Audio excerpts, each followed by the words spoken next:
لبیک یا رسول اللہ، لبیک یا رسول اللہ۔ آج کی اس تقریب کا سرنامہ ہے اور میلاد حضور کی ولادت باسعادت کی خوشی پر مسرتوں کے اظہار کا نام ہے، شکرانے کا نام ہے، اور آقا کریم علیہ السلام کے فضائل، شمائل اور خصائل کے تذکروں کا نام ہے۔ اللہ جل شانہ نے ہمیں حضور ختم المرتبت صلی اللہ علیہ وآلہ وسلم کی صورت میں جو انعام عطا کیا، اس کا شکرانہ ہے میلاد، سو وہ ہم ادا کرنے کے لیے جمع ہوئے ہیں۔ اور اگرچہ یہ جانتے ہیں، ٹیبل تھوڑا سا چیئر آئے پلیز،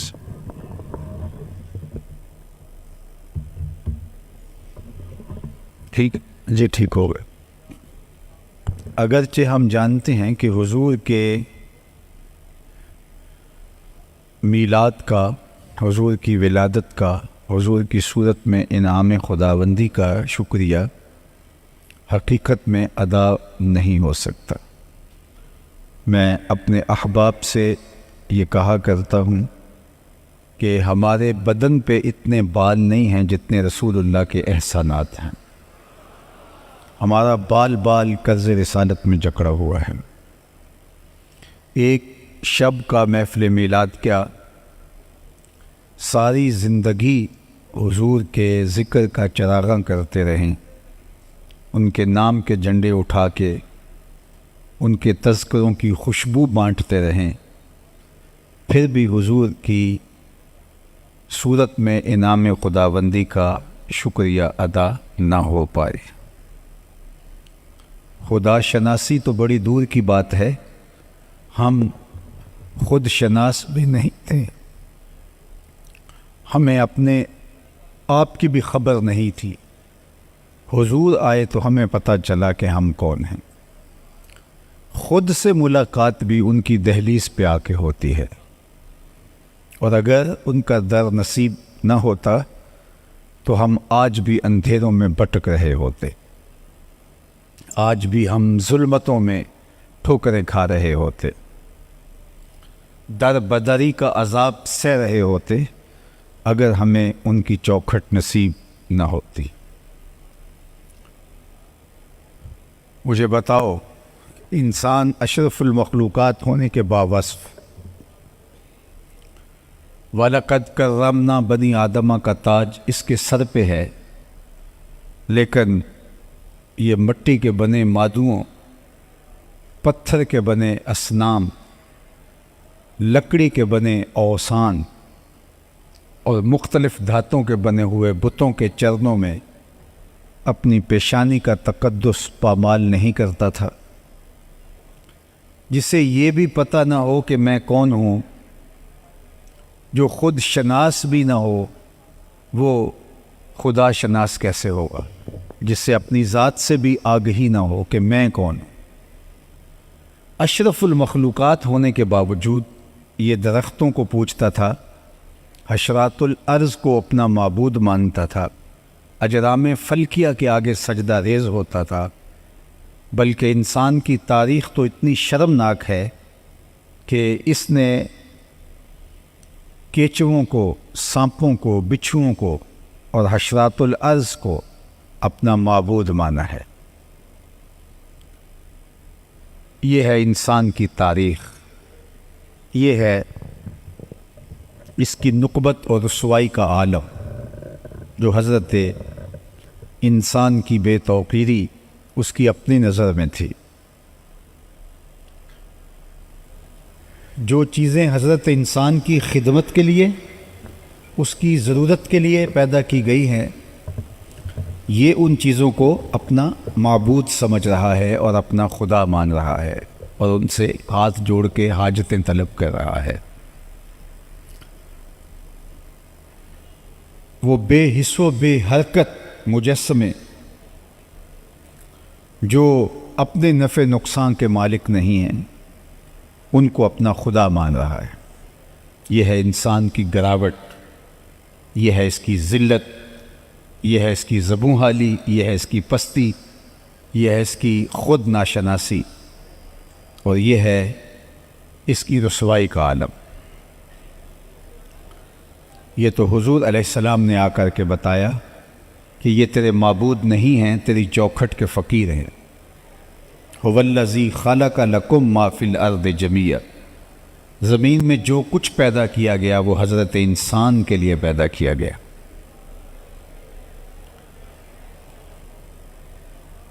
میرا خیال آگے گنجائش موجود ہے، یہ تھوڑی سی اگر رش ہے تو یہاں آپ ان کو بٹھا سکتے ہیں تاکہ پھر پیچھے آنے والے پیچھے بیٹھ سکے، اور اگر ممکن نہیں ہے تو پھر احباب کو جہاں جگہ ملے وہی وہ رک جائیں، تاکہ یہ بڑا مخصوص سا وقت ہوتا ہے، اور اس تھوڑے وقت کے اندر جو ہے وہ ہم زیادہ سے زیادہ آپ سے ہم کلام ہونا چاہتے ہیں۔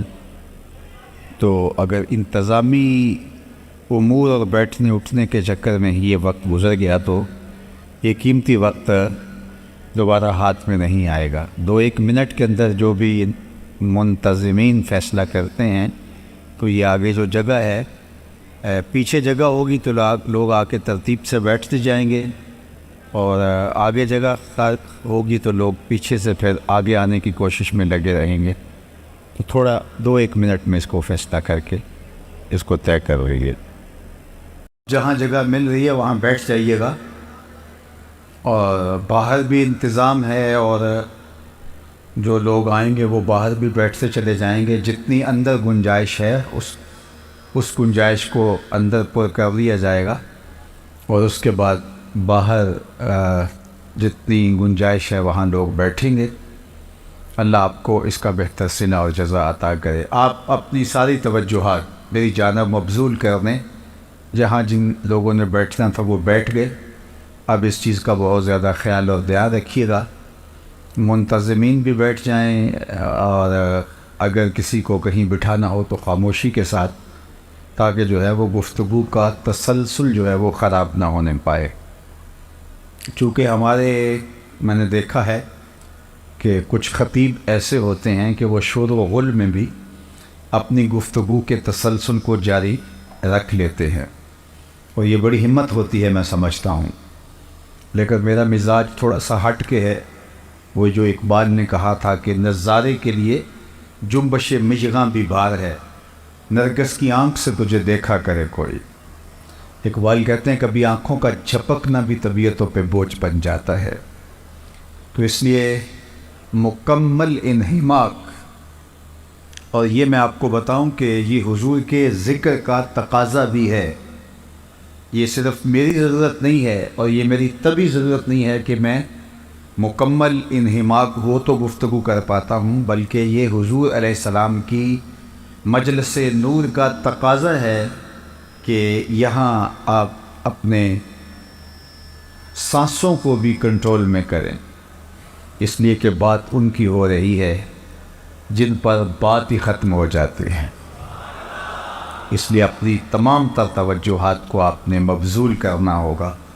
تو بات یہ چل رہی تھی کہ ہم خدا شناس ہونا تو دور کی بات ہے، ہم خود شناس بھی نہیں تھے، اور اس سے بڑھ کر کیا کوئی شخص گراوٹ میں مبتلا ہو سکتا ہے جس کو یہ بھی پتہ نہ ہو کہ میں کون، جس کو خود سے آشنائی بھی نہ ہو، اس کے پلے ہوتا کیا ہے۔ اور انسان اشرف المخلوقات ہونے کے باوجود، نائب الہی ہونے کے باوجود، خلیفۃ اللہ فی الارض ہونے کے باوجود، یہ ان چیزوں کی پوجا پاٹ کر رہا تھا جو اس کی ضرورت اور خدمت کے لیے پیدا کی گئی۔ وہ تو حضور علیہ السلام نے آ کے بتایا، میاں یہ تیرے نوکر ہیں جن کو تو اپنا معبود سمجھ رہا ہے۔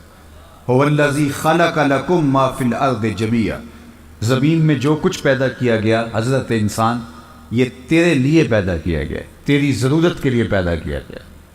یہ درخت جن کو تو پوج رہا ہے، یہ تجھے چھاؤں فراہم کرنے کے لیے، تجھے پھل فراہم کرنے کے لیے، تجھے آکسیجن فراہم کرنے کے لیے، تیرے ایندھن کے کام آنے کے لیے پیدا کیے گئے ہیں، تو ان کو معبود سمجھ رہا ہے۔ یہ جانور تیری سواری کے لیے، بار برداری کے لیے، تیری غذائی ضرورتوں کی تکمیل کے لیے پیدا کیے گئے ہیں، اور تو ان کو اپنا معبود سمجھ رہا ہے۔ یہ اجرام فلکیہ، چاند سورج ستارے تیری راہوں میں روشنی اجالنے کے لیے، تیرے ذوق نظارہ کی تسکین کے لیے پیدا کیے گئے، اور تو ان کو اپنا معبود سمجھ رہا ہے۔ نہیں تو دیکھ، تو چاند کو اپنا معبود سمجھتا ہے نا، یہ دیکھ انگلی اٹھتی ہے اور وہ ٹکڑے ہو کے قدموں میں آتا ہے۔ سورج کو رب مان رہا ہے، یہ دیکھ اشارہ ہوتا ہے اور وہ بھاگتا ہوا عصر کے وقت پہ آتا ہے۔ درختوں کو پوچھتا ہے، جا میں نہیں، تو ہی کہہ دے تمہیں اللہ کا رسول بلا رہا ہے۔ درخت بھاگتا ہوا حضور کے قدموں میں آ کے سلامی دیتا ہے۔ اب انسان کی آنکھ کھلتی ہے کہ میں کون ہوں، میری شناخت کیا ہے، اور میں کن کو معبود سمجھ بیٹھا جو کہ میرے نوکر اور میرے خادم تھے۔ اے تماشا گاہ عالم روئے تو کجا بہرے تماشا بھی روی۔ کائنات کا چرخ تو انسان تیرے لیے گھوم رہا ہے، اور تو ان کے آگے اپنی پیشانی کے تقدس کو پامال کر رہا ہے۔ اب انسان کی آنکھ کھلتی ہے اور شعور بیدار ہوتا ہے، ذات سے ملاقات ہوتی ہے، خود آشنائی کے اجالے نصیب ہوتے ہیں۔ تو اب اس کا لہجہ تبدیل ہوتا ہے، اور اب یہ کہتا ہے ستاروں سے آگے جہاں اور بھی ہیں۔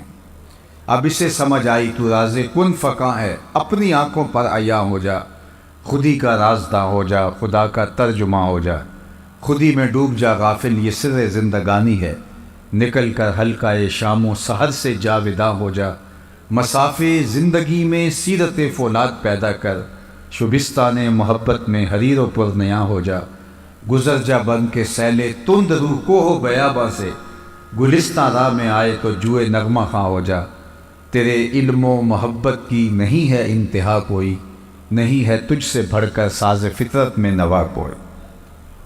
اب انسان کو پتہ چلا، اب اس کو اپنی ذات سے ملاقات ہوتی ہے، وہ خود شناس ہوتا ہے۔ تو حضرت انسان کو جو اس کی ذات کا شعور نصیب ہوا، وہ اس دہلیز پہ آ کے نصیب ہوا، اور جنہیں یہ در نہیں ملا وہ آج بھی اندھیرے میں ہیں۔ یہ بالکل اپنی ہمسائیگی میں چلے جائیے، پی ایچ ڈی ڈاکٹر ہے، اور بت کے آگے ہاتھ جوڑے کھڑا ہے۔ جو اپنے بدن پہ بیٹھی مکھی بھی نہ اڑا سکے، وہ تیری ضروریات کا کفیل کیسے ہو سکتا ہے؟ لیکن وہ بت کے آگے ہاتھ جوڑے اس سے مرادیں مانگ رہا ہے۔ دوسری جانب MBBS ڈاکٹر ہے، اور وہ گائے کے پیشاب کو تبرک سمجھ کے چسکیاں لے لے کے پی رہا ہے۔ اس کی طبیعت میں کوئی نفاست نہیں ہے کہ وہ اس تعفن کو محسوس کر سکے، لیکن اس کی گمراہی نے حضور کا در نصیب نہ ہونے میں اس کو اندھا کر رکھا ہے، اور وہ گائے کے پیشاب کو تبرک سمجھ رہا ہے۔ دوسری جانب میں ایک اپنا ذاتی واقعہ شیئر کیا کرتا ہوں کہ ہماری مسجد کی ٹوٹیوں پر ایک کوئی 8-9 سال کا بچہ، دوسری تیسری کلاس کا طالب علم ہوگا، اپنے پائنچے کو مل مل کے دھو رہا تھا۔ اس نے کوئی ضرورت سے زیادہ پانی کھول دیا، تو میں نے اس کو جھڑکنے کے لہجے میں کہا کہ تو نے اتنا زیادہ پانی کھول کے رکھا ہے۔ تو وہ لجاجت بھرے لہجے میں مجھے کہتا ہے کہ جناب میں اسکول جا رہا تھا تو کسی جانور کے پیشاب کے چھینٹے میرے پائنچے پہ گر گئے، تو میں ان کو دھو رہا، تو میں سوچ میں ڈوب گیا کہ اس ڈاکٹر کو تو پتہ نہیں چلا جس نے MBBS کیا ہے، اور وہ گائے کے پیشاب کو تبرک سمجھ رہا ہے، اور یہ 8-7 سال کا بچہ، تیسری چوتھی کلاس کا طالب علم، یہ اپنے پائنچے کے اوپر پڑے ہوئے پیشاب کے چھینٹے بھی گوارا نہیں کرتا۔ تو میرے اندر سے آواز آئی کہ وہ ہے ڈاکٹر، لیکن اس کے ہاتھ میں دامن میرے حضور کا نہیں، اور یہ ہے بچہ ماں نے گھٹی میں پیاری حضور کا دیا تھا، اس لیے تقدس اس کی روح تک اتر آیا ہے، اور اس کو جانور کے پیشاب کے غیر مری چھینٹے بھی گوارا نہیں ہیں۔ یہ ہے تقدس جو حضور کے نام سے جڑا ہوا ہے اور اس کی روح تک اتر آیا ہے۔ تو زندگی کا جتنا بھی نور ہے، زندگی کا جتنا بھی تقدس ہے، وہ ملتا ہے حضور کی چوکھٹ سے، اور اگر کسی کو یہ چوکھٹ نہیں ملی تو وہ آج بھی ظلمت میں ہے، وہ آج بھی اندھیرے میں ہے۔ تو پھر ہمارا رواں رواں شکریہ ادا کرے گا، ہماری خرد سلامیاں پیش کرے گی، ہمارا شعور وجد میں آ جائے گا اور اس پیارے نبی کی مدح کرنے لگ جائے گا۔ اور اس کیفیت کو محفل میلاد کہا جاتا ہے، اس کیفیت کو محبت کہ میں نے حضور کو دیکھا ہے۔ استاد ابراہیم ذوق نے اپنے شاگردوں سے کہا تھا، یہ آواز ٹھیک ہے، اس کو آگے پیچھے نہ کرنا، اپنے شاگردوں سے کہا تھا، آنے والی صدیاں تم پہ ناز کریں گی اے لوگو، تم نے ذوق کو دیکھا، تم نے ذوق سے باتیں کی ہیں۔ کہا زمانہ تم پہ فخر کرے گا کہ تم نے استاد ابراہیم ذوق کو دیکھا ہے۔ اقبال ایک موقع پہ کہتے ہیں کہ نسیم تشنا ہی نہیں اقبال کچھ اس پہ نازاں، فخر ہم کو بھی ہے شاگردی داغ سخنداں کا۔ تو کوئی کسی کو دیکھ چکا ہو تو وہ اس پہ ناز کرتا ہے کہ میں نے فلاں کو دیکھا ہے، میں نے فلاں کو دیکھا ہے۔ تو مجھے یہ بتائیے، آپ کے شہر کے لوگ اس بات پہ ناز کرتے ہیں کہ ہم نے محدث اعظم پاکستان کی زیارت کی ہے، جنہوں نے دیکھا ہے وہ بجا طور پہ ناز کرنے کا حق رکھتے ہیں۔ تو جنہوں نے ایک عاشق رسول کو دیکھا تو ان کی آنکھیں اس بات پہ اپنے لیے اعزاز اور فخر کا تقاضا کرے اور کہیں کہ ہمیں یہ ناز ہے کہ ہم نے حضور کے اس عاشق صادق کو دیکھا ہے۔ تو جس نے کسی شخص کو دیکھا ہو وہ ناز کرے، اور جس کی آنکھوں نے جمال محمد مصطفیٰ کو دیکھا ہو تو وہ اپنے مقدر پہ کتنا ناز کرے گا۔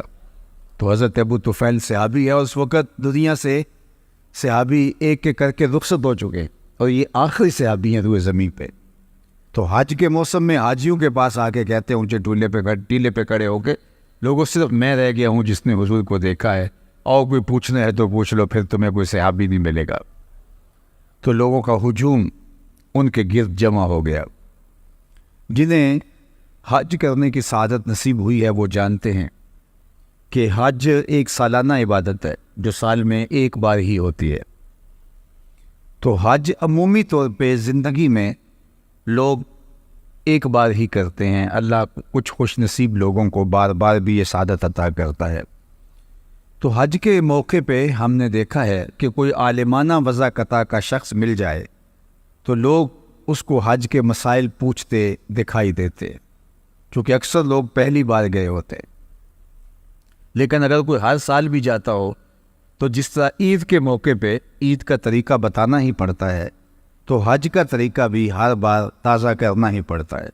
تو حج کے موقع پہ کوئی شخص مل جائے تو لوگ اس کو گھیر دیتے ہیں اور حج کے مسائل پوچھتے ہیں۔ اب ایک صحابی مل گیا ہے تو لوگوں نے حج کے مسائل پوچھے ہوں گے کہ تم نے حضور کو دیکھا ہے، حضور کو حج کرتے دیکھا، کیا طریقہ تھا وقوف مزدلفہ کا، وقوف عرفات کا طریقہ کیا تھا، حضور نے رمی جمار کیسے فرمائی ہے، قربانیاں کیسے کی ہیں، طواف زیارہ کیسے کیا ہے، رکن یمانی پر حضور رکے ہیں نہیں رکے ہیں، حجر اسود کی بوسے کس طرح حضور نے لیے ہیں، مطاف میں حضور کا انداز طواف کیا تھا، اللہ کے محبوب علیہ الصلوۃ والسلام کے خطبے کے مندرجات کیا تھے جو مقام عرفات میں حضور نے دیا۔ صحابہ نے ایک ایک چیز پوچھی ہوگی، لیکن اس کا جواب نفی میں ہے، کسی نے بھی حج کے بارے میں کوئی مسئلہ نہیں پوچھا۔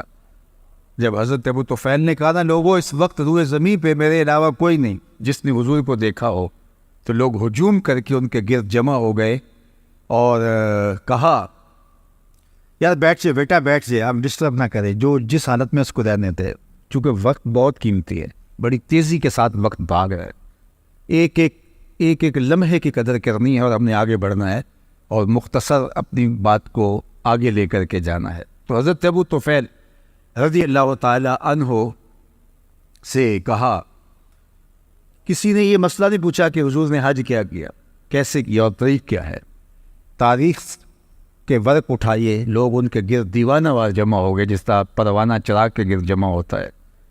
تو کہا کہ صف لنا رسول اللہ صلی اللہ علیہ وآلہ وسلم، آپ نے حضور کو دیکھا ہے تو ہمیں بتائیے حضور کی زلفیں کیسی تھیں، حضور کا چہرہ کیسا تھا، حضور کی مبارک آنکھیں کیسی تھی، ہمیں حضور کا حلیہ بیان کیجیے. تو حضرت ابو طفیل نے 3 لفظوں میں حضور کا حلیہ بیان کیا، اور وہ 3 لفظ آپ یاد بھی کر سکتے. اور یہ میرا محبوب موضوع ہے، حسن محمد کا قصیدہ پڑھنا صلی اللہ علیہ وآلہ وسلم. یہ میری عزتوں کا ظرف ہے، اور یہ میرا مرغوب اور میرا محبوب موضوع ہے، اور یہ امت کی ضرورت ہے. اقبال نے کہا تھا کہ اے تہی از ذوق و شوق و سوز و در، تو نشناسی کہ عہد ما با ما چکر، عہد ما ماراز ما بیگانہ کر، از جمال مصطفیٰ بیگانہ کر. اقبال نے کہا تھا، ذوق، شوق اور کیفیت و درد کی دولت سے عاری شخص، تو نہیں جانتا کہ تیرے ساتھ ہوا کیا. اس زمانے نے تیرے ساتھ کیا اور تجھے کہیں کا نہ چھوڑا، تیرے ساتھ زیادتی کیا ہوئی. تو پھر آگے چل کے کہا کہ عہد ما ماراز ما بیگانہ کر، ہمارے عہد نے ہمیں ہم سے ہی بیگانہ کر دیا. کیوں؟ از جمال مصطفیٰ بیگانہ کر، ہمیں حضور کے جمال سے بیگانہ کر دیا. جب امت حضور کے جمال سے دور ہوتی ہے تو پھر وہ امت اپنا سب کچھ کھو دیتی ہے. یہ جو حضور کی ذات کو وجہ نزا بنایا گیا اور ایسے موضوعات چھیڑے گئے، تو اس سے امت کی حضور کے ساتھ عقیدت کو کمزور کرنا مقصود تھا، اور امت الجھ کے رہ گئی. اور وہ ذات جو شعور، فہم، ادراک کی حدود سے ورا ہے، لوگ مسجدوں میں ترازو لے کے بیٹھ گئے، اس ذات کو تولنے لگے. تو پھر بچا کیا؟ جو محبت جس سے کرنی تھی، جس کے حسن کے قصیدے پڑھنے تھے، اس کو جب تولنے ناپنے بیٹھ جائیں گے تو پھر باقی کیا بچتا ہے؟ تو میں کہا کرتا ہوں، ڈٹھے ورق قرآن دے پھول سارے، تیری شان جیا نہیں کوئی اور ڈٹھا، تیری شان دا کرے مقابلہ جڑا، ان عاشقاں اصلی چور ڈٹھا. کوئی نور آکھے کوئی بشر آکھے، پیندا رات دینی ایہو شور ڈٹھا، اللہ والیاں گل مکا دیتی، تسا ہور ڈٹھا سا ہور ڈٹھا. تم نے حلیمہ کی بکریوں کے پیچھے پیچھے دیکھا ہے، سجدہ پر جبریل کے آگے آگے نہیں دیکھا. عہد ما ماراز ما بیگانہ کر، از جمال مصطفیٰ بیگانہ کر. اقبال نے کہا کہ ہمارے ساتھ جو زیادتی ہوئی وہ یہ ہوئی کہ ہمارے عہد نے ہمیں ہم سے ہی دور کر دیا. وہ کس طرح؟ کہ ہمیں حضور کے جمال سے، حضور علیہ الصلوۃ والسلام کے حسن سے دور کر دیا. جب ہم حسن محمد صلی اللہ علیہ وسلم سے دور ہو گئے تو ہمارے ہاتھ سے دین سرک گیا، رسمیں رہ گئیں، لیکن دین حقیقت اور حقیقت دین کی وہ ہم سے روٹ گئے. تو اس لیے آئیے ہم اس قصیدے کو چھیڑتے ہیں. تو حضرت ابو طفیل رضی اللہ تعالیٰ عنہ نے 3 لفظوں میں حضور علیہ السلام کا حلیہ بیان کیا. وہ 3 لفظ آپ یاد کر سکتے ہیں. میں نے کتب میں پڑھا ہے کہ جو شخص یہ چاہے کہ لوگ اس سے محبت کریں تو وہ حضور کے حسن کا قصیدہ پڑھے، لوگ اس کو ٹوٹ کے چاہیں گے، وہ محبوب خلائق ہو جائے گا، اللہ کی مخلوق اس کو محبت کرنے لگ جائے گا. اب طویل قصیدہ حضور کے حسن کا جو اصحاب نے کہا، ام معبد نے کہا، سیدنا علی المرتضیٰ نے کہا، اور حضرت ام سلمہ نے کہا، برا بن عازب نے کہا، اور باقی لوگوں نے کہا، وہ تو ہم یاد نہیں کر پائیں گے. لیکن یہ 3 لفظ ہم میں سے ہر کوئی یاد کر سکتا ہے اگر وہ عزم مصمم کر لے کہ میں نے ان کو یاد کرنا ہے. عربی متن کے ساتھ یاد ہو سکتا ہے. تو حضرت ابو طفیل کو صحابہ نے، تابعین نے کہا کہ اچھا آپ نے حضور علیہ السلام کو دیکھا ہے؟ انہوں نے کہا جی، میں تو آنکھیں حضور کی دیدار سے، میری آنکھیں جو ہے وہ حضور کے دیدار کا شربت پیتی رہی ہیں، میں تو جی بھر کے دیکھا ہے. تو انہوں نے کہا صف لنا رسول اللہ، پھر ہمیں حضور کا حلیہ بیان کیجیے. تو حضرت ابو طفیل نے 3 لفظوں میں حضور کا حلیہ بیان کیا. سنیے، کان رسول اللہ صلی اللہ علیہ وآلہ وسلم ابید ملیحن مقصد. 3 لفظوں میں حضور کا حلیہ بیان کیا. سب سے پہلا، کان رسول اللہ صلی اللہ علیہ وآلہ وسلم ابید، حضور چٹے رنگ کے تھے. پہلے حضور کی رنگت بیان کی. ابید سفید رنگ کے، بالکل چونے کی طرح حضور کا رنگ سفید نہیں تھا، بلکہ اس میں سرخی کی آمیزش تھی. مزید تفصیلات میں اگر جائیں تو بالکل سفید رنگ اس طرح کا نہیں تھا، بلکہ اس میں آمیزش تھی سرخی کی. جس سے جو ہے وہ حسن نمایاں ہوتا ہے، اور یہ اللہ نے اپنے محبوب علیہ السلام کو شان عطا کی۔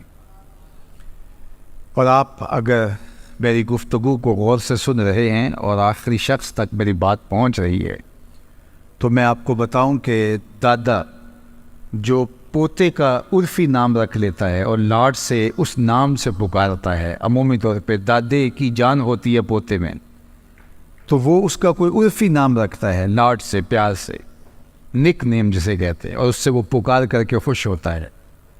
حضور علیہ السلام کے دادا حضرت عبد المطلب نے حضور کا ایک عرفی نام رکھا ہوا تھا، اور آپ اگر پوچھیں وہ کیا تھا تو وہ ابیت تھا۔ جب وہ لاڈ سے پکارتے کہتے یا ابیدو، اے گورے رنگ والے، اور خاندان میں حضور کا نام بطور ابیت چلتا تھا۔ حضور کے چچا جناب ابو طالب نے جو حضور کا قصیدہ پڑھا ہے تو اس میں بھی انہوں نے یہی کہا، وہ ابیدو یستسقى الغمام بوجہہ سمال الیتامى عصمۃ للارامل، یہ میرے گوری رنگت والا بھتیجا جس کے چہرے کو دیکھ کے بادل امٹ کے آ جائے۔ اللہ اکبر، یتیموں کا سہارا ہے اور بیواؤں کا آسرا ہے۔ سمال الیتامى عصمۃ للارامل، تو ابیت سب سے پہلے حضور علیہ السلام کے رنگ کا ذکر کیا۔ سارے نقوش اچھے ہوں، قد قامت بہت اچھی ہو، اعضاب متناسب ہوں، لیکن رنگ کالا ہو تو حسن نمایاں نہیں ہو پاتا۔ تو سب سے پہلے انہوں نے حضور کے رنگ کو بیان کیا، کان رسول اللہ صلی اللہ علیہ وآلہ وسلم ابیت۔ دوسری بات، ملیحن، حضور کا حسن نمکین تھا۔ ایک ہوتا ہے میٹھا حسن، دیکھو تو تڑپ جاؤ، اور ایک ہوتا ہے ملیح حسن، نمکین حسن، دیکھو تو دیکھتے رہ جاؤ۔ خود فرمایا انا عاملہ و اخی یوسف اصبح، میں نمکین حسن کا مالک ہوں اور میرا بھائی یوسف میٹھا حسن رکھتا تھا۔ حضرت یوسف علیہ السلام کا حسن میٹھا تھا اور حضور کا حسن ملیح تھا، نمکین تھا۔ نمکین حسن کے اندر کشش زیادہ ہوتی ہے، ملیح کی کشش سبھی سے زیادہ ہوتی ہے۔ اب یہ طے ہے، تو حضرت یوسف علیہ السلام کے چہرے سے نقاب ہٹتا تو لوگ تاب نہ لاتے اور ہوش سلامت نہ رہتے، زنان مصر نے انگلیاں تک کاٹ ڈالے۔ تو یہاں ایسا کوئی واقعہ پیش نہیں آیا، تو یہ بات شاہ عبد الرحیم محدث دہلوی کے جو ہے شاہ عبد الرحیم محدث دہلوی جو شاہ ولی اللہ محدث دہلوی کے والد ہیں، انہوں نے خواب میں حضور سے مل کر کے یہ سوال عرض کیا۔ اور یہ بات ذہن میں رکھیے کہ جس نے خواب میں حضور کو دیکھا اس نے میرے حضور کو ہی دیکھا۔ فرمایا جس نے مجھے خواب میں دیکھا اس نے مجھے ہی دیکھا۔ شیطان خواب کے اندر آ کر کے بھی میری مثل ہونے کا دعویٰ نہیں کر سکتا۔ جس نے مجھے دیکھا اس نے مجھے ہی دیکھا۔ اب شاہ عبد الرحیم محدث دہلوی جو والد ہیں شاہ ولی اللہ محدث دہلوی کے، یہ کہتے ہیں میں نے خواب میں حضور کی زیارت کی اور میں نے حضور سے کچھ سوال کیے، حضور نے ان کے جوابات ارشاد کیے۔ آپ کی مارکیٹ سے کتاب دستیاب ہے، در سمین فی مبشرات النبی الامین، یہ شاہ ولی اللہ کی ہے محدث دہلوی علیہ رحمۃ۔ اور شاہ ولی اللہ وہ ہیں جن کو تمام مکاتیب فکر کے لوگ اہل تشریح کے علاوہ اپنا امام اور مقتدیٰ مانتے، یہ غیر متنازع شخصیت ہے بر صغیر پاک و ہند کی۔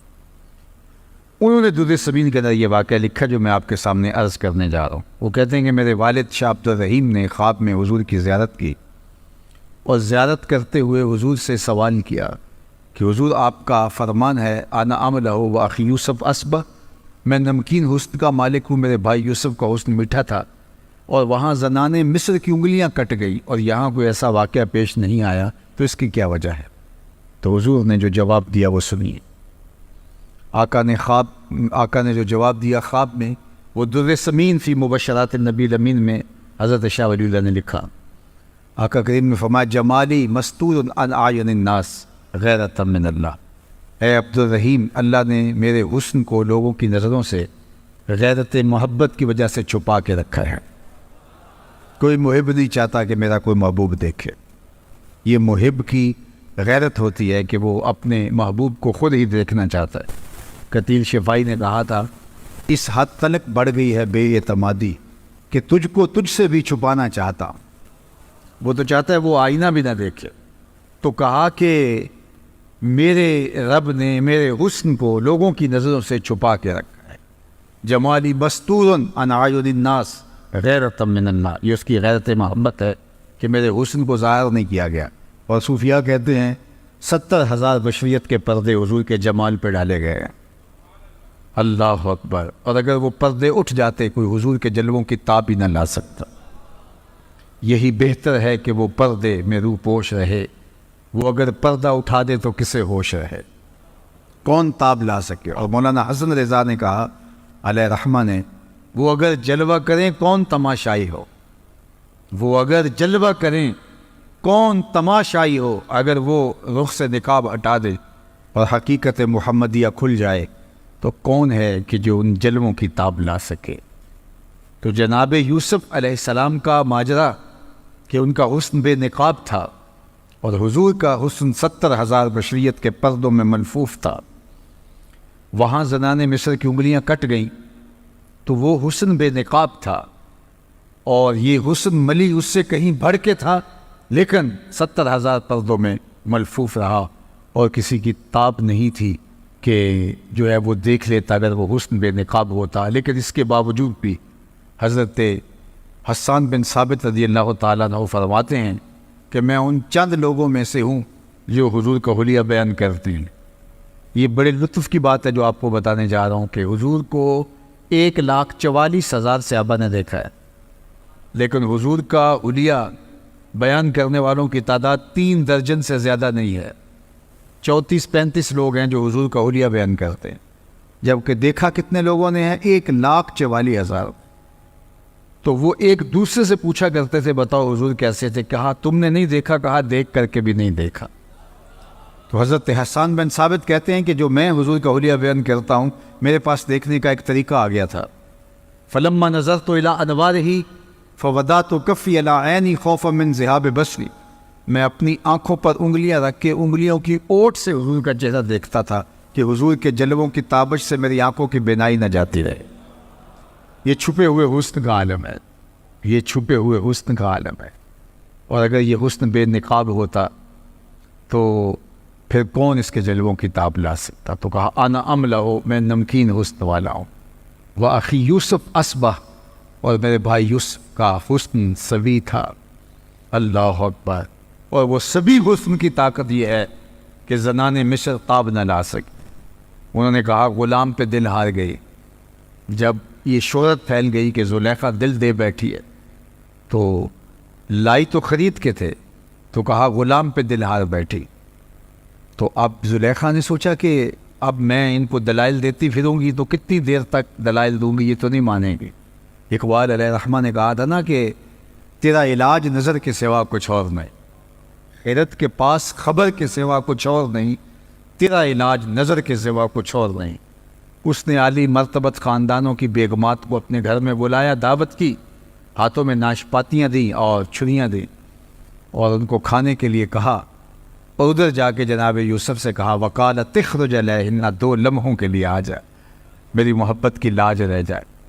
اور جناب یوسف رخ سے نقاب سرقا کر کے جب گزرے تو جنہوں نے ناشپاتیاں کاٹ دی تھی وفور شوق میں انہوں نے اپنی انگلیاں کاٹے۔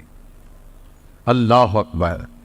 اور کیا کہا وَقُلْنَا حَاشَ لِلَّهِ مَا هَٰذَا بَشَرًا إِنْ هَٰذَا إِلَّا مَلَكٌ کریم، یہ کوئی بشر نہیں، یہ تو کوئی مقرب فرشتہ لگتا ہے۔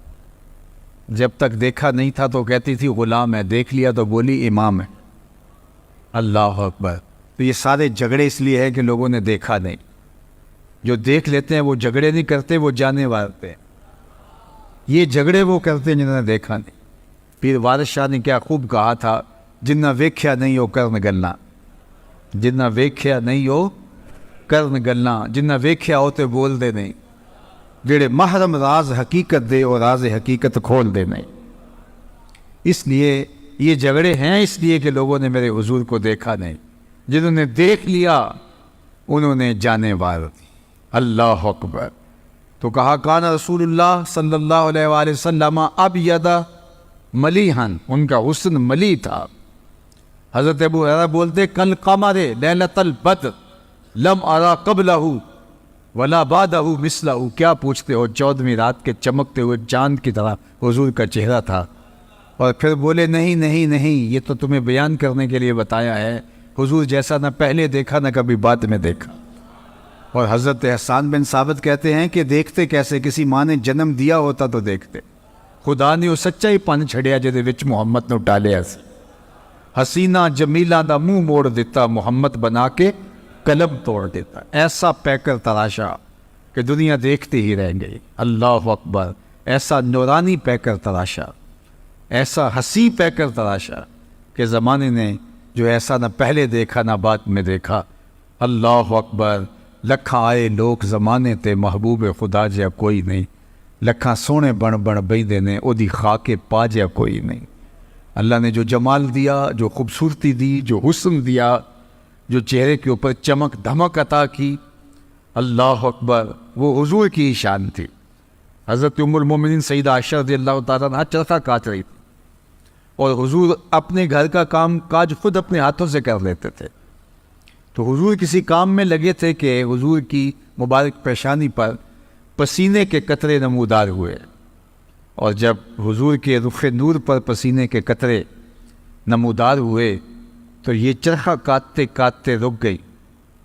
تو جب آواز ختم ہوئی، یہ ایسی کھوئی نا حضور کے چہرہ نور پر دیکھتے دیکھتے کہ یہ چرخہ بھول گیا۔ تو حضور علیہ السلام اپنے دھیان میں کام کر رہے تھے، تو جب دیکھا چرخے کی آواز بند ہو گئی تو حضور نے دیکھا تو عائشہ رک کے ٹک ٹکی باندھ کے حضور کے چہرے کو دیکھ رہی۔ تو حضور نے کہا عائشہ کیا ہوا؟ تو حضرت ام المومنین نے کہا حضور آج اگر ابو کبیر الحزلی ہوتا تو اسے اپنے شعر کا مصداق آپ کا چہرہ دکھائی دیتا، جس میں اس نے اپنے محبوب کے رخساروں پر جو ہے وہ شبنمی قطروں کا ذکر کیا ہے۔ تو یہ حضور علیہ السلام کی مبارک پیشانی اور حضور علیہ السلام کا رخ نور، بلکہ حضور بھی جانتے تھے کہ عائشہ حسن شناس ہے، اور آقا کریم علیہ السلام سے جس طرح ام المومنین پیار کرتی تھی، تو ایک دن حضور نے بھی کالے رنگ کی چادر کی بکل کی اور حضور تشریف لائے، اور ام المومنین موجود تھی۔ تو حضور نے کہا کیف ترینی یا عائشہ، عائشہ بتاؤ آج کیسا لگ رہا ہوں، آج حسن خود ناز میں آ گیا ہے۔ اللہ اکبر، کیف ترینی یا عائشہ، عائشہ کیسا لگ رہا ہوں؟ تو ام المومنین نے جو جواب دیا وہ بھی سنیے۔ سیدہ عائشہ نے کہا حضور چادر کی سیاہی نے آپ کے چہرے کی سفیدی کو نکھار دیا، اور آپ کے چہرے کی سفیدی نے آپ چادر کی سیاہی کو نکھار دیا۔ وہ حسن تھا حضور کا، کل قمر لیلۃ البدر لم ارا قبلہ ولا بعدہ مثلہ۔ کہا کیا پوچھتے ہو، 14ویں رات کے چمکتے ہوئے چاند کی طرح میرے حضور تھے۔ اور حضرت احسان بن ثابت کہتے ہیں نہیں نہیں، تم نے کیا دیکھا کہ خدا نے تو اس جیسی شکل ہی کسی کی نہیں بنائی۔ اللہ اکبر، وہ ایسا نور برستا تھا چہرے سے، ایسے انوار پھوٹتے تھے۔ اذا ضحک یتلالأ فی الجدر، جب حضور مسکراتے تھے تو حضور کے چہرے سے نکلنے والی شعاؤں سے اطراف کی دیواریں چمکنے لگتی۔ حضرت انس بن مالک رضی اللہ تعالیٰ عنہ فرماتے ہیں کہ میں 7 یا 8 سال کی عمر کا تھا جب حضور مکے سے ہجرت فرما کے مدینہ تشریف لائے، اور جب حضور کا وصال ہوا تو اس وقت میری عمر 17 یا 18 سال تھی۔ تو کہتے ہیں کہ جب حضور تشریف لائے مدینہ المنورہ میں تو میں 7 اور 8 سال کا تھا، اور لوگ حضور کو دیکھنے کے لیے گئے تو میں بھی گیا۔ تو حضرت انس بن کعب کہتے ہیں میں نے اس دن سے روشن دن زندگی میں کبھی نہیں دیکھا، اور دوسری بات کہتے ہیں کہ حضور کے مبارک چہرے سے جو نور نکلتا تھا مدینے کی کچی دیواروں پر اس کی روشنی پڑتی تھی۔ اللہ اکبر۔ ابن ماجہ کے شارح نے لکھا کہ ایک تو ہوتا ہے نا کہ ویسے ہی مانوی روشنی کی بات کر یا جناب آپ آ گئے تو محفل میں نور آ گیا، اس سے تر و تازگی روشنی مراد ہوتی ہے، تر و تازگی مراد ہوتی ہے، فرحت و روحانیت مراد ہوتی ہے۔ لیکن ابن ماجہ کے شارح لکھتے ہیں کہ ایسا نہیں تھا کہ حضور کے آنے سے ایک رونق آ گئی اور اس کو انہوں نے نور کہا نہیں، لوگوں نے واقعی اپنی آنکھوں کے ساتھ مدینے کی دیواروں پر حضور کے چہرے سے نکل کر عکس پڑھتے ہوئے دیکھا تھا، اور حضور کے چہرے سے پڑھنے والے عکس سے مدینے کی کچی دیواریں بھی روشنیاں بانٹ رہی تھیں۔ یہ حضور کے چہرے کے اجالے تھے۔ یہ حضور علیہ السلام چہرے کا نور تھا۔ ایک صحابی تھے قتادہ بن ملحان رضی اللہ تعالیٰ عنہ، ایک دن گزرے تو حضور علیہ السلام کو ان کو پیار آ گیا، تو آقا کریم نے اپنے دونوں ہاتھ اور ہتھیلیاں قتادہ بن ملحان کے چہرے پہ پھیر دی اور ان کا چہرہ روشن ہو گیا۔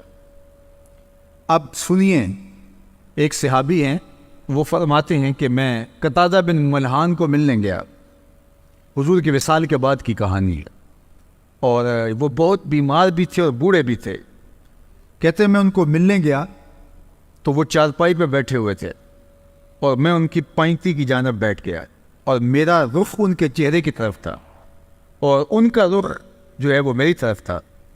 تو ان کے گھر سے کوئی فرد گزرا تو ظاہر ہے کہ میری تو پشت تھی ادھر، میں تو قتادہ بن ملحان کے چہرے کی طرف دیکھ رہا تھا، اور گزرنے والا میری پشت سے ان کے گھر کا کوئی شخص گزرا تو حضرت قتادہ بن ملحان کا چہرہ حضور کے ہاتھوں کے لگنے سے اتنا روشن ہو گیا تھا، وہ فرماتے ہیں فَأَبْصَرْتُهُ فِي وَجْهِ قتادہ، میں نے اس گزرنے والے کے عکس کو حضرت قتادہ کے چہرے میں دیکھا۔ اللہ اکبر! جن کے ہاتھوں کے لمس سے چہرے آئینے کی طرح روشن ہو جائیں، ان کے اپنا ہی چہرہ نور کی صورت اور عالم کیا ہوگا۔ اسی لیے ام المومنین سیدہ عائشہ رضی اللہ تعالیٰ عنہا فرماتی ہیں کہ میں گھر میں کوئی چیز سی رہی تھی کہ میرے ہاتھوں سے سوئی گر گئی، اور حضور کا گھر ہے اور دیے میں جلانے کے لیے تیل بھی نہیں، مالک کونین ہیں، گو پاس کچھ رکھتے نہیں، دو جہاں کی نعمتیں ہیں ان کے خالی ہاتھ میں۔ تو کہا حضور کے گھر میں دیے میں جلانے کے لیے تیل بھی نہیں، اور میں پریشان تھی کہ اب یہ گمی ہوئی سوئی کیسے ملے گی، اتنے میں حضور تشریف لے آئے۔ تو آپ سنیے ام المومنین کیا کہہ رہی ہے، فَتُبُيَّنَتِ الْإِبْرَةُ بِشُعَاعِ نُورِ وَجْهِهِ، کہتی ہے جو ہی حضور تشریف لائے، حضور کے چہرے سے اتنیاں روشنیاں نکلی، اتنے اجالے پھوٹے کہ میں نے گمی ہوئی سوئی کو تلاش کر دیا۔ یہ چمک اور دھمک تھی اس چہرے کی کہ وہ چہرہ نور بانٹتا تھا، وہ چہرہ اجالے بانٹتا تھا۔ کل قمر لیلۃ البدر لم ارى قبلہ ولا بعدہ مثلہ، اللہ اکبر! کہا میں نے ان جیسا نہیں دیکھا، نہ کبھی پہلے دیکھا نہ بعد میں دیکھا۔ مکھ چند بدر شاشانی ہیں، متھے چمک دی لاٹ نورانی ہیں، کالی زلف تے اکھ مستانی ہیں، مخمور رکھی ہیں نہ مد بھریاں۔ اور میرے امام نے کہا کہ بلبل نے گل ان کو کہا، کمری نے سروے جاں فضا۔ بلبل کی ان منتہائے پرواز تو یہی ہے کہ وہ کسی کو پھول کہہ دے، پھول سے آگے بلبل سوچ بھی نہیں سکتی، لیکن اس نے بھی پھول کہہ دیا۔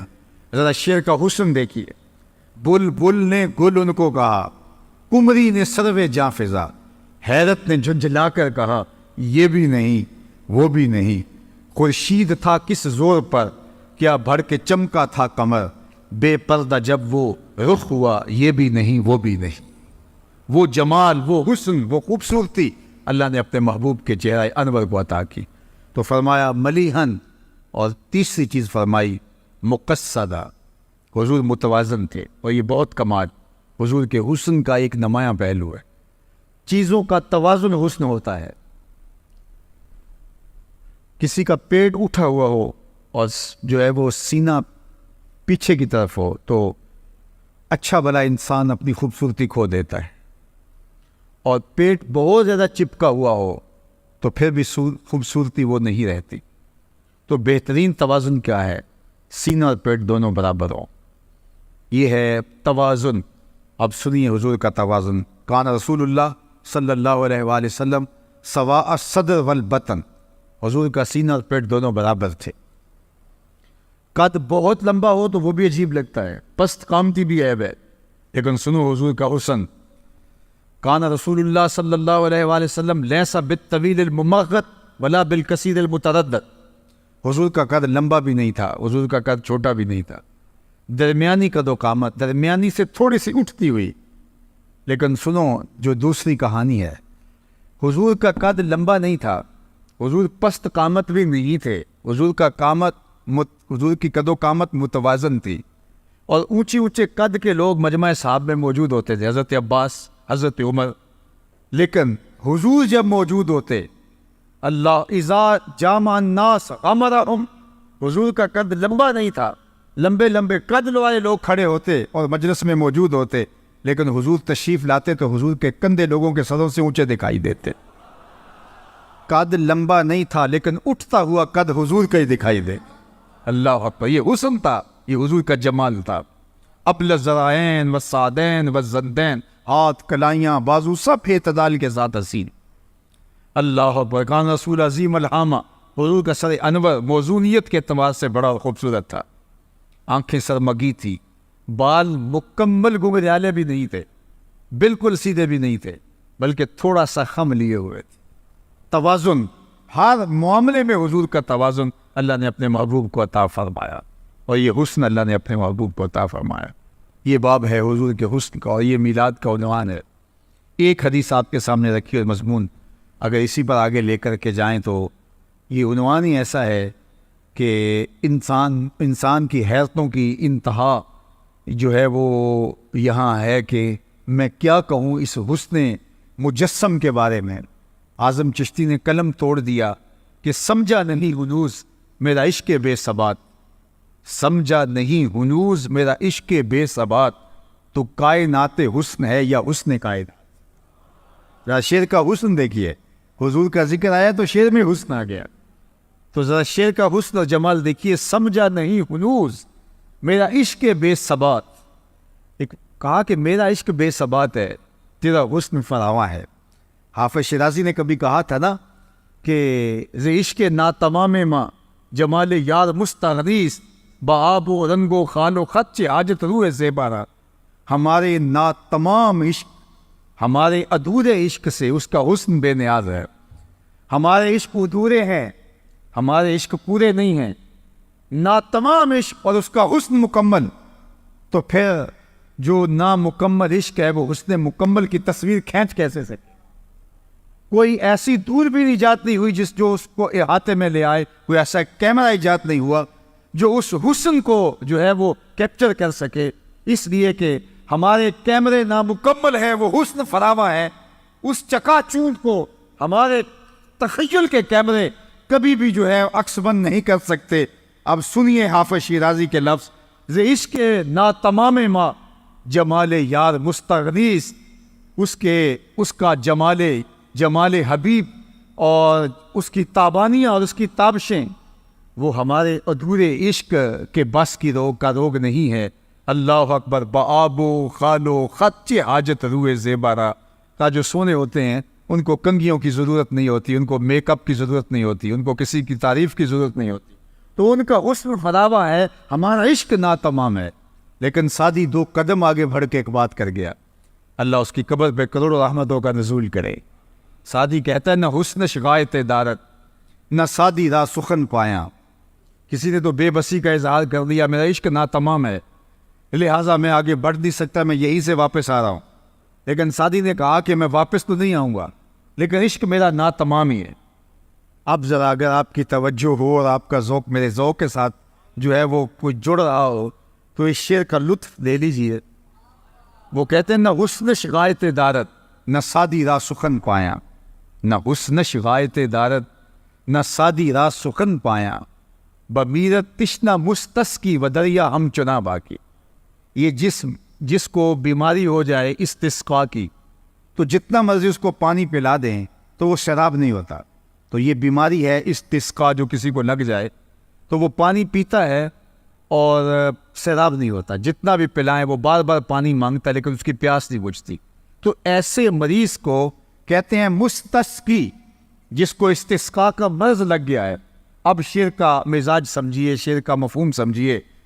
نہ حسن شغایت دارت نہ سادی را سخن پایا. سادی کہتے ہیں اس کے حسن کی انتہا نہیں, لیکن سادی بھی کب تھکنے والا ہے.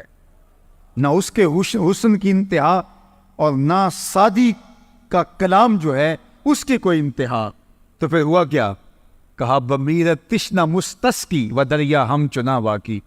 کہانی یوں بنی کہ دریا کے کنارے ایک مستسقی, ایک استسقا کے مرض والا پانی پی پی کے پیاسا ہی مر گیا, لیکن دریا یوں ہی چل رہا ہے. دریا یوں ہی چل رہا ہے اور وہ پیاسا مرا ہوا ہے. اور کتنے پیاسے اس دریا کے کنارے سیراب ہو کے, لیکن پھر بھی سیراب نہ ہوئے, اور کوئی ادھر گرا ہے کوئی ادھر گرا ہے. وہ دریا ہم چنا باقی, لیکن دریا ایسے ہی جاری ہے. اس لیے ہم تو آگے بڑھ نہیں سکتے.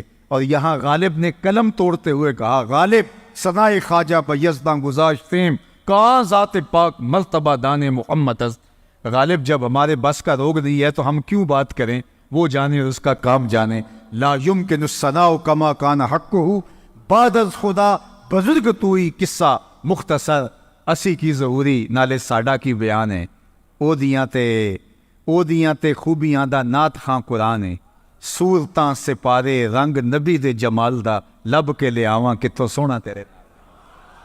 جو مرضی کرتے پھر بے بسی کا اظہار ہے، نہ حسن شغایت دارت نہ سادی را سخن پایا، بمیرت تسنا مستسقی و دریا ہم چنا باقی۔ اس لیے ہم یہاں بے بس ہیں۔ اب یہ عنوان کہ ان کے حسن فراواں کی کشش اور چمک آج بھی زمانہ اس سے روشنی اور آج بھی اجالا اور نور لے رہا ہے۔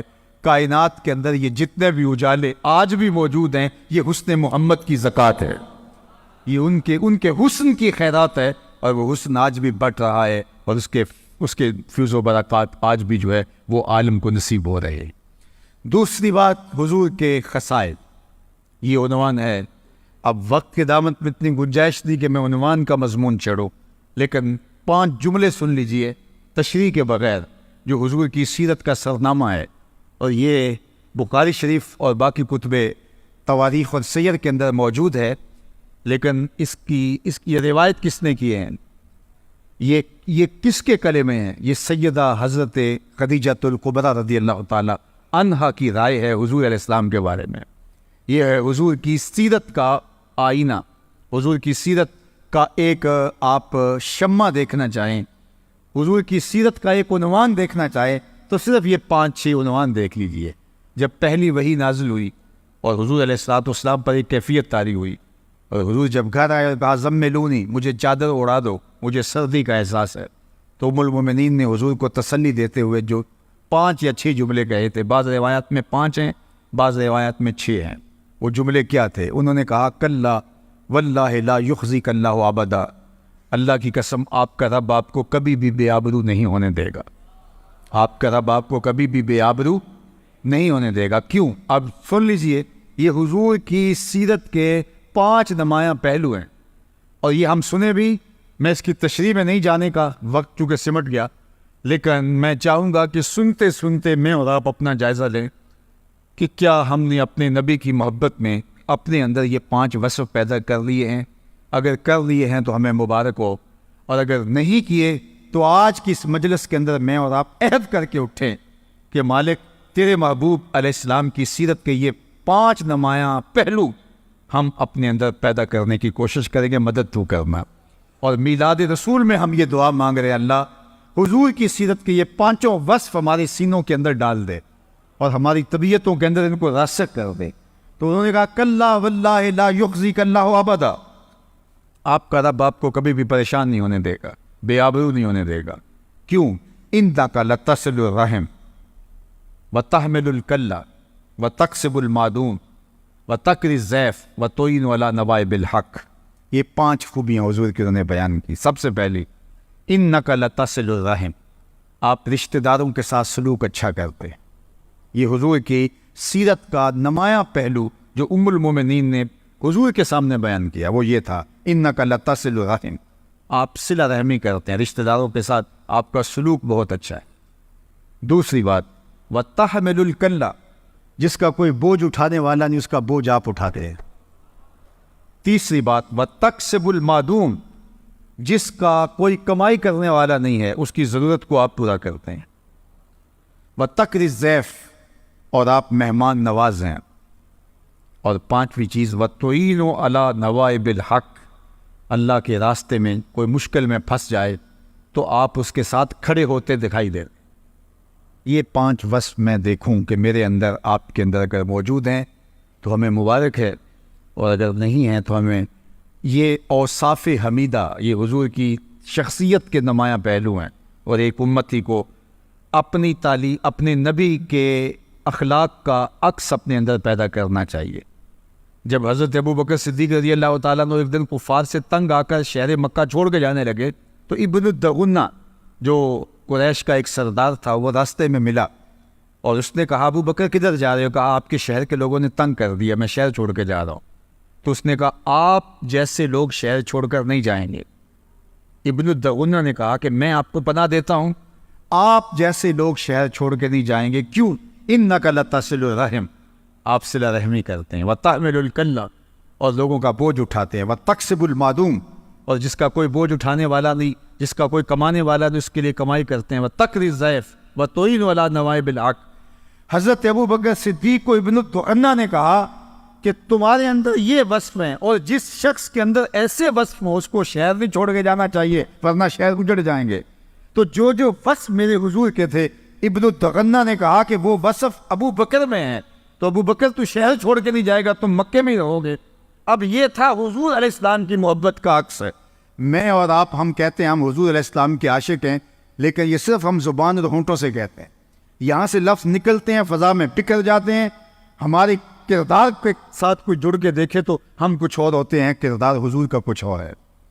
تو اگر ہم واقعی عاشق رسول ہیں تو یہ 5 وصف ہمارے اندر ہوں، اور باقی بھی اوصاف جو حضور کے ہیں ان کا عکس ہمارے اندر پایا جائے۔ کم از کم یہ وصف تو ہماری زندگی کا لازمہ ہے، ایک عاشق رسول کا نصاب ہے۔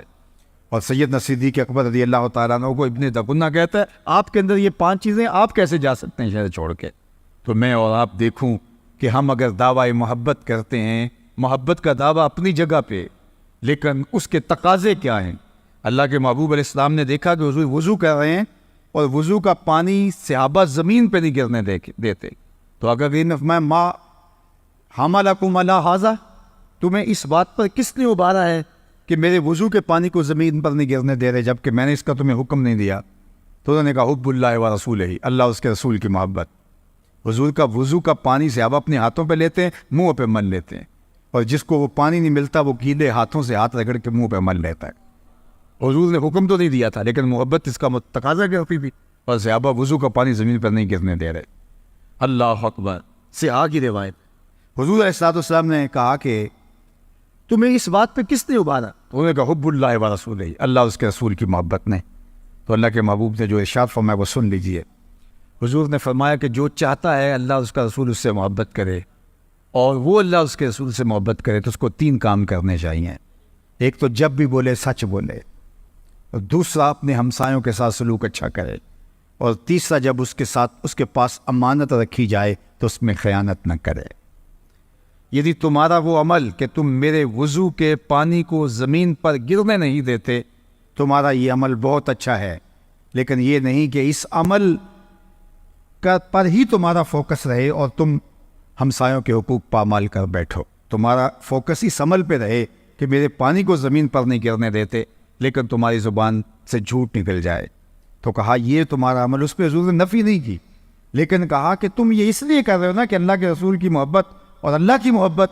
تو کہا اگر یہ تم چاہتے ہو تمہیں یہ 3 کام بھی کرنا پڑیں گے۔ تو جھنڈیاں لگاؤ، میں اس کا انکار نہیں کرتا، چراغاں کرو، میں اس کا انکار نہیں کرتا، آپ اپنی گلیوں کو سجاؤ، آراستہ کرو، یہ تمہیں اجازت ہے، لیکن کبھی ہمسایوں کے حقوق پامال نہ ہونے دے۔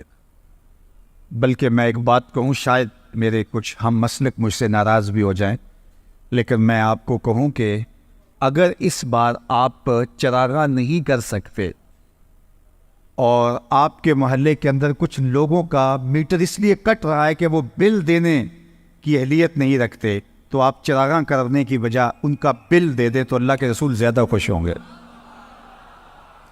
یہ تمہیں کرنا ہوگا، لوگوں کی ضرورتوں کا خیال۔ چراغاں بھی کریں اور بل بھی دیں، یہ تو بہت اچھی بات ہے، لیکن آپ کے اختیار میں اگر ایک چیز ہے تو آپ اگر یہ کر لیں تو حضور کی خوشنودی کا سبب ہو سکتا ہے۔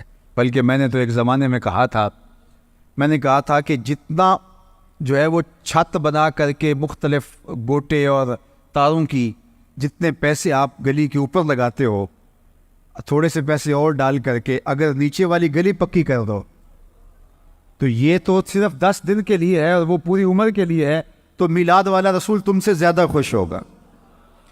تو ہم نے یہ دیکھنا ہے، ہر پہلو سے دیکھنا ہے۔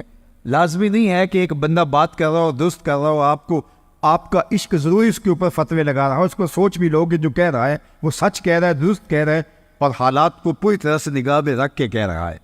اس لیے جو ہے وہ اپنے بدیروں کو ضرور سجاؤ، لیکن اگر آپ کی ہمسائیگی کے اندر اندھیرا ہے تو اس اندھیرے کو دور کرنے کی کوشش کرو، حضور خوش ہوں گے۔ انک لتصل الرحم وتحمل الکلہ وتکسب المعدوم وتقری الضیف وتعین علی نوائب الحق۔ تیرے اوصاف کا ایک باب بھی پورا نہ ہوا، زندگیاں ختم ہوئیں اور قلم ٹوٹ گئے۔ وآخر دعوانا ان الحمد للہ۔